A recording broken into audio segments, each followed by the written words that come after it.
श्रीमद् भगवद गीता रूपी उपनिषद दूसरा अध्याय। संजय बोले कि पूर्वोक्त प्रकार से करुणा करके व्याप्त और आंसुओं से पूर्ण तथा व्याकुल नेत्रों वाले शोक युक्त उस पार्थ के प्रति भगवान मधुसूदन ने ये वचन कहा। हे अर्जुन, तुमको इस विषम स्थल में यह अज्ञान किस हेतु से प्राप्त हुआ? क्योंकि यह न तो श्रेष्ठ पुरुषों से आचरण किया गया है, न स्वर्ग को देने वाला है, न कीर्ति को करने वाला है। इसीलिए हे अर्जुन, नपुंसकता को मत प्राप्त हो, ये तेरे योग्य नहीं है। हे परम तप, तुच्छ हृदय की दुर्बलता को त्याग कर युद्ध के लिए खड़ा हो। तब अर्जुन बोले, हे मधुसूदन, मैं रणभूमि में भीष्म पितामह की ओर द्रोणाचार्य के प्रति किस प्रकार बाणों से युद्ध करूंगा? क्योंकि हे हरिसूदन, वे दोनों ही पूजनीय हैं। इसीलिए इन महानुभाव गुरुजनों को न मारकर इस लोक में भिक्षा का अन्न भी भोगना कल्याणकारक समझता हूँ। क्योंकि गुरुजनों को मारकर भी इस लोक में रुधिर से सने हुए अर्थ और काम रूप भोगों को ही तो भोगूंगा। और हम लोग यह भी नहीं जानते कि हमारे लिए क्या करना श्रेष्ठ है, अथवा ये भी नहीं जानते कि हम जीतेंगे या हमको वे जीतेंगे। और जिनको मारकर हम जीना भी नहीं चाहते, वे ही धृतराष्ट्र के पुत्र हमारे सामने खड़े हैं। इसीलिए कायरता रूप दोष करके उपहत हुए स्वभाव वाला और धर्म के विषय में मोहित चित्त हुआ मैं आपसे पूछता हूँ, जो कुछ निश्चय किया हुआ कल्याणकारक साधन हो वे मेरे लिए कहिए। क्योंकि मैं आपका शिष्य हूँ, आपके शरण हुए मेरे को शिक्षा दीजिए। क्योंकि भूमि में निष्कंटक धन धान्य संपन्न राज्य को और देवताओं के स्वामीपने को प्राप्त होकर भी मैं उस उपाय को नहीं देखता हूँ जो कि मेरी इंद्रियों को सुखाने वाले शोक को दूर कर सके। संजय बोले, हे राजन, निद्रा को जीतने वाले अर्जुन अंतर्यामी श्री कृष्ण महाराज के प्रति इस प्रकार कहकर फिर श्री गोविंद भगवान से युद्ध नहीं करूंगा ऐसे स्पष्ट कहकर चुप हो गए। उसके उपरांत हे भरतवंशी धृतराष्ट्र, अंतर्यामी श्री कृष्ण महाराज ने दोनों सेनाओं के बीच में उस शोक युक्त अर्जुन को हंसते हुए से ये वचन कहे, हे अर्जुन, तू न शोक करने योग्य के लिए शोक करता है और न पंडितों के से वचन को कहता है, परंतु पंडित जन जिनके प्राण चले गए हैं उनके लिए और जिनके प्राण नहीं गए हैं उनके लिए भी शोक नहीं करते हैं। क्योंकि आत्मा नित्य है, इसलिए शोक करना अयुक्त है। वास्तव में न तो ऐसा ही है कि मैं किसी काल में नहीं था, अथवा तू नहीं था, अथवा ये राजा लोग नहीं थे, और न ही ऐसा है कि इससे आगे हम सब नहीं रहेंगे। किंतु जैसे जीवात्मा की इस देह में कुमार, युवा और वृद्धावस्था होती है, वैसे ही अन्य शरीर की प्राप्ति होती है। उस विषय में धीर पुरुष नहीं मोहित होता है। अर्थात जैसे कुमार, युवा और जरावस्था रूप स्थूल शरीर का विकार अज्ञान से आत्मा में भासता है, वैसे ही एक शरीर से दूसरे शरीर को प्राप्त होना रूप सूक्ष्म शरीर का विकार भी अज्ञान से ही आत्मा में भासता है। इसीलिए तत्व को जानने वाला धीर पुरुष इस विषय में नहीं मोहित होता है। हे कुंती पुत्र, सर्दी, गर्मी और सुख दुख को देने वाले इंद्रिय और विषयों के संयोग तो क्षणभंगुर और अनित्य है। इसीलिए हे भरतवंशी अर्जुन, उसको तो सहन कर। क्योंकि हे पुरुष श्रेष्ठ, दुख सुख को समान समझने वाले जिस धीर पुरुष को ये इंद्रियों के विषय व्याकुल नहीं कर सकते, वह मोक्ष के लिए योग्य होता है। और हे अर्जुन, असत वस्तु का तो अस्तित्व नहीं है और सत का अभाव नहीं है। इस प्रकार इन दोनों का ही तत्व ज्ञानी पुरुषों द्वारा देखा गया है। इस न्याय के अनुसार नाश रहित तो उसको जान की जिससे ये संपूर्ण जगत व्याप्त है। क्योंकि इस अविनाशी का विनाश करने को कोई भी समर्थ नहीं है। और इस नाश रहित अप्रमेय नित्य स्वरूप जीवात्मा के ये सब शरीर नाशवान कहे गए हैं। इसलिए हे भरतवंशी अर्जुन, तू युद्ध कर। जो इस आत्मा को मारने वाला समझता है तथा जो इसको मरा मानता है, वे दोनों ही नहीं जानते हैं। क्योंकि यह आत्मा न मारता है और न मारा जाता है। यह आत्मा किसी काल में भी न जन्मता है और न मरता है, अथवा न यह आत्मा होकर के फिर होने वाला है। क्योंकि यह अजन्मा, नित्य, शाश्वत और पुरातन है। शरीर के नाश होने पर भी ये नाश नहीं होता है। हे पिता पुत्र अर्जुन, जो पुरुष इस आत्मा को नाश रहित, नित्य, अजन्मा और अव्ययी जानता है, वह पुरुष कैसे किसको मरवाता है और कैसे किसको मारता है। और यदि तू कहे कि शरीरों के वियोग का शोक करूंगा, तो ये उचित नहीं है, क्योंकि जैसे मनुष्य पुराने वस्त्रों को त्याग कर दूसरे नए वस्त्रों को ग्रहण करता है, वैसे ही जीवात्मा पुराने शरीरों को त्याग कर दूसरे नए शरीरों को प्राप्त होता है। हे अर्जुन, आत्मा को शस्त्र आदि नहीं काट सकते हैं, और इसको आग नहीं जला सकती, और इसको जल गीला नहीं कर सकते हैं, और वायु नहीं सुखा सकती, क्योंकि ये आत्मा अछेद्य है, ये आत्मा अदा है, अक्लेद्य और अशोष्य है, तथा यह आत्मा निसंदेह नित्य, सर्वव्यापक, अचल, स्थिर रहने वाला और सनातन है।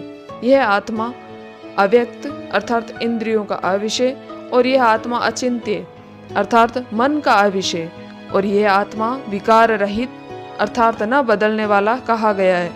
इसे हे अर्जुन, तू आत्मा को ऐसा जानकर तू शोक करने को योग्य नहीं है, अर्थात तुझे शोक करना उचित नहीं है। यदि तू इसको सदा जन्मने और सदा मरने वाला माने, तो भी हे अर्जुन, इस प्रकार शोक करने को योग्य नहीं है, क्योंकि ऐसा होने से तो जन्मने वाले की निश्चित मृत्यु और मरने वाले का निश्चित जन्म होना सिद्ध हुआ। इससे भी तू बिना उपाय वाले विषय में शोक करने को योग्य नहीं है। यह भीष्मादिकों के शरीर माया में होने से अनित्य हैं,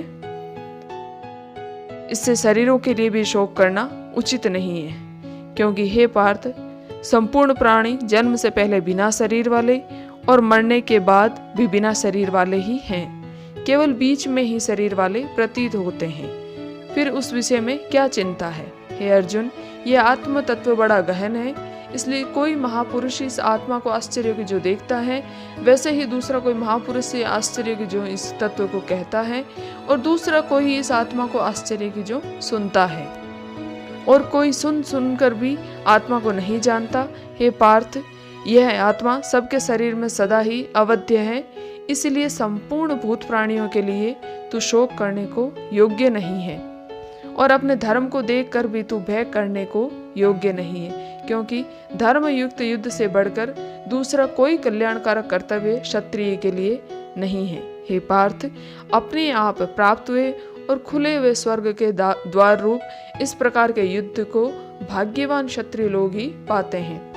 और यदि तू इस धर्म युक्त संग्राम को नहीं करेगा, तो स्वधर्म रूप और कीर्ति को खोकर पाप को प्राप्त होगा, और सब लोग तेरी बहुत काल तक रहने वाली अपकीर्ति को भी कथन करेंगी, और यह अपकीर्ति माननीय पुरुषों के लिए मरण से भी अधिक बुरी होती है, और जिससे तू बहुत माननीय होकर भी अब तुच्छता को प्राप्त होगा, वे महारथी लोग तुझे भय के कारण युद्ध से उपराम हुआ मानेंगे, और तेरे वैरी लोग तेरे सामर्थ्य की निंदा करते हुए बहुत से न कहने योग्य वचनों को फिर कहेंगे। फिर उससे अधिक दुख क्या होगा? इससे युद्ध करना तेरे लिए सब प्रकार से अच्छा है, क्योंकि या तो मरकर स्वर्ग को प्राप्त होगा या जीतकर पृथ्वी को ही भोगेगा। इससे हे अर्जुन, तू युद्ध के लिए निश्चय वाला होकर खड़ा हो। यदि तुझे स्वर्ग तथा राज्य की इच्छा न हो, तो भी सुख दुख, लाभ हानि और जय पराजय को समान समझकर उसके उपरांत युद्ध के लिए तैयार हो। इस प्रकार युद्ध करने से तू पाप को प्राप्त नहीं होगा। हे पार्थ, ये बुद्धि तेरे ज्ञान योग के विषय में कही गई, और इसी को अब निष्काम कर्म योग के विषय में सुन। जिस बुद्धि से युक्त हुआ, तू कर्मों के बंधन को अच्छी तरह से नाश करेगा। इस निष्काम कर्म योग में आरंभ का तथा अर्थात बीज का नाश नहीं है, उल्टा फल रूप दोष भी नहीं होता। इसलिए इस निष्काम कर्म योग रूप धर्म का थोड़ा भी साधन जन्म मृत्यु रूप महान भय से उद्धार कर देता है। हे अर्जुन, इस कल्याण मार्ग में निश्चयात्मक बुद्धि एक ही है, और अज्ञानी पुरुषों की बुद्धियां बहुत भेदों वाली अनंत है।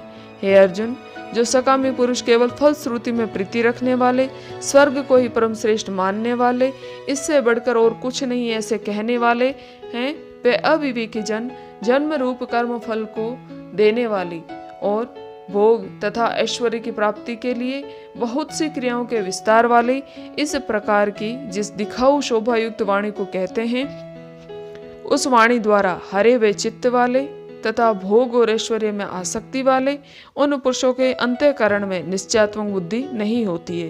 हे पार्थ, सब वेद तीनों गुणों के कार्य रूप संसार को विषय करने वाले अर्थात प्रकाश करने वाले हैं। इसीलिए तू असंसारी अर्थात निष्कामी और सुख दुखादि द्वंद्वों से रहित नित्य वस्तु में स्थित तथा योग क्षेम को न चाहने वाला और आत्मपरायण हो। क्योंकि मनुष्य का सब ओर से परिपूर्ण जलाशय के प्राप्त होने पर छोटे जलाशय में जितना प्रयोजन रहता है, अच्छी प्रकार ब्रह्मा को जानने वाले ब्राह्मण का भी सब वेदों में उतना ही प्रयोजन रहता है। अर्थात जैसे बड़े जलाशय के प्राप्त हो जाने पर जल के लिए छोटे जलाशयों की आवश्यकता नहीं रहती, वैसे ही ब्रह्मानंद की प्राप्ति होने पर आनंद के लिए वेदों की आवश्यकता नहीं रहती। इससे तेरा कर्म करने मात्र में ही अधिकार होवे, फल में कभी नहीं, और तू कर्मों के फल की वासना वाला भी मत हो। तेरी कर्म करने न करने में भी प्रीति न होवे। हे धनंजय, आसक्ति को त्याग कर तथा सिद्धि और असिद्धि में समान बुद्धि वाला होकर योग में स्थित हुआ कर्मों को कर। यह समत्व भाव ही योग के नाम से कहा जाता है। यह समत्व रूप बुद्धि योग से सकाम कर्म अत्यंत तुच्छ है। इसलिए हे धनंजय, समत्व बुद्धि योग का आश्रय ग्रहण कर, क्योंकि फल की वासना वाले अत्यंत दीन है। समत्व बुद्धि युक्त पुरुष पुण्य पाप दोनों को इस लोक में ही त्याग देता है, अर्थात उससे लिपायमान नहीं होता। इससे समत्व बुद्धि योग के लिए ही चेष्टा कर। यह समत्व बुद्धि रूप योग ही कर्मों में चतुरता है, अर्थात कर्म बंधन से छूटने का उपाय है। क्योंकि बुद्धि योग युक्त ज्ञानी जन कर्मों से उत्पन्न होने वाले फल को त्याग कर जन्म रूप बंधन से छूटे हुए निर्दोष अर्थात अमृतमय परम पद को प्राप्त होते हैं। हे अर्जुन, जिस काल में तेरी बुद्धि मोह रूप दलदल को बिल्कुल तर जाएगी, तब तो सुनने योग्य और सुने हुए के वैराग्य को प्राप्त होगा।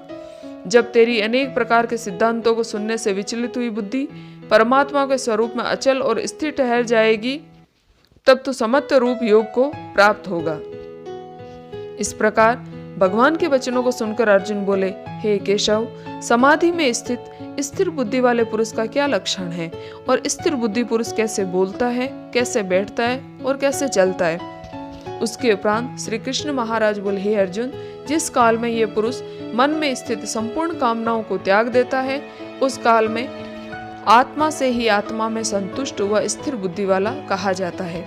तथा दुखों की प्राप्ति में उद्वेग रहित है मन जिसका, और सुखों की प्राप्ति में दूर हो गए स्पृहा जिसकी, तथा नष्ट हो गए राग भय और क्रोध जिसके, ऐसा मुनि स्थिर बुद्धि कहा जाता है। जो पुरुष सर्वत्र स्नेह रहित हुआ उन शुभ तथा अशुभ वस्तुओं को प्राप्त होकर न प्रसन्न होता है और न द्वेष करता है, उसकी बुद्धि स्थिर है।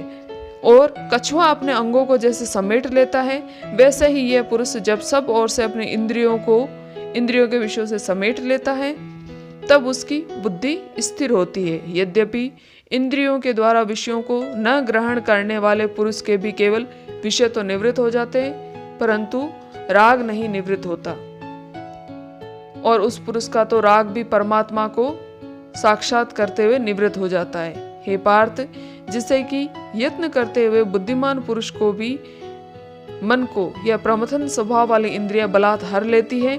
इसलिए मनुष्य को चाहिए उन संपूर्ण इंद्रियों को वश में करके समाहित चित्त हुआ मेरे परायण स्थित होए। क्योंकि जिस पुरुष के इंद्रियां वश में होती है, उसकी बुद्धि स्थिर होती है। हे पार्थ, मन सहित इंद्रियों को वश में करके मेरे परायण न होने से मन के द्वारा विषयों का चिंतन होता है, और विषयों का चिंतन करने वाला पुरुष की उन विषयों में आसक्ति हो जाती है, और आसक्ति से उन विषयों की कामना उत्पन्न होती है, और कामना में विघ्न पड़ने से क्रोध उत्पन्न होता है। क्रोध से अविवेक अर्थात मूढ़ भाव उत्पन्न होता है, और अविवेक से स्मरण शक्ति भ्रमित हो जाती है, और स्मृति के भ्रमित हो जाने से बुद्धि अर्थात ज्ञान शक्ति का नाश हो जाता है, और बुद्धि के नाश होने से यह पुरुष अपने श्रेय साधन से गिर जाता है। परंतु स्वाधीन अंतःकरण वाला पुरुष राग द्वेष से रहित अपने वश में की हुई इंद्रियों द्वारा विषय को भोगता हुआ अंतःकरण की प्रसन्नता अर्थात स्वच्छता को प्राप्त होता है।